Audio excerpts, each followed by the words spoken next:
शर्मिष्ठा के गर्भ से 3 पुत्र पैदा हुए, अनु, दुर्वा और पुरु। और देवयानी के गर्भ से 2 पुत्र पैदा हुए, यदु और तुर्वसु।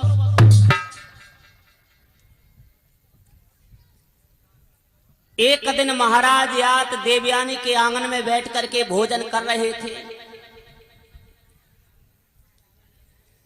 देवयानी के दोनों पुत्र शोर करने लगे तो यात को महाराज को क्रोध आ गया।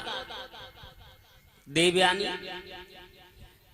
तेरे दोनों लड़का इतने शोर करते हैं, उधर देख दासी के घर में 3 लड़का हैं और ये नहीं मालूम पड़ते कि कहां रह रहे हैं। जो देवयानी ने सुना कि इसका मतलब है हमारे पति दासी के यहां पर भी आना जाना शुरू हो गए, देवयानी ने अपनी पूरी बात अपने पिता को जाकर के बताई। शुक्राचार्य ब्राह्मण ने महाराज यात को श्राप देकर के उन्हें बुढ़ा बना दिया। बाद में देवयानी ने अपने पिताजी से कहा, पिताजी ये तो तुमने गलत कर दिया, मैंने ये थोड़ी नहीं कहा था कि आप हमारे पति को बूढ़ा बना दीजिए। हमें कोई ऐसा उपाय बताओ कि हमारे पति जवान हो जाएं।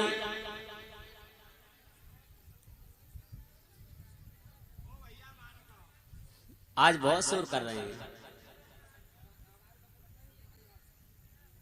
इन बच्चन को उठाए के पीछे बैठा, देख रहे हो बच्चन की तो बात छोड़ो, कुछ बड़ी बड़ी तो बातें कर रहे हैं।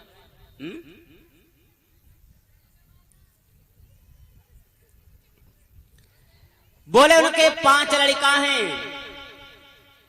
अगर कोई एक लड़का उन्हें जवानी बदले में दे दे तो बदला तो हो सकता, लेकिन जवानी दोबारा नहीं मिलेगी। महाराज यात ने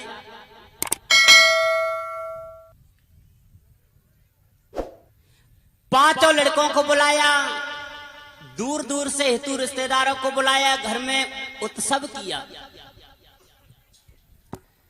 जब भोजन करने का नंबर आया तो बूढ़े से यात उठ करके खड़े हो गए, दोनों हाथ जोड़ लिए। भाइयों, मैंने तुम लोगों को इसलिए नहीं बुलाया है कि दावत खाओ आराम से निकल जाओ। हमारा एक काम है, मैं किसी कारणवश बूढ़ा हो गया हूं, लेकिन अभी बूढ़ा बनना नहीं चाहता हूं।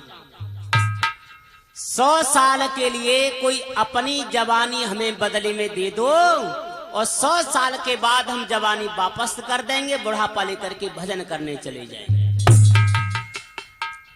जो इतनी बात सुनी तो ब्रजेश कच तो बिना पूरी खाए नहीं सरक गए। भगवान बचाए जाए, बुढ़ापो की नहीं चाहिए।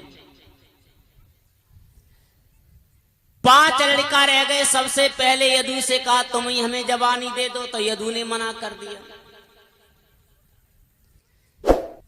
दासी का जो सबसे छोटा लड़का था उसने अपनी जवानी बदले में दी और वो भजन करने जंगल में चला गया। 100 साल के बाद उस बच्चे को वापस बुलाया महाराज यात ने और उसे जवानी वापस दी। बुढ़ापा लेकर के दोनों रानियों को लेकर के ये भजन करने जंगल में चले गए।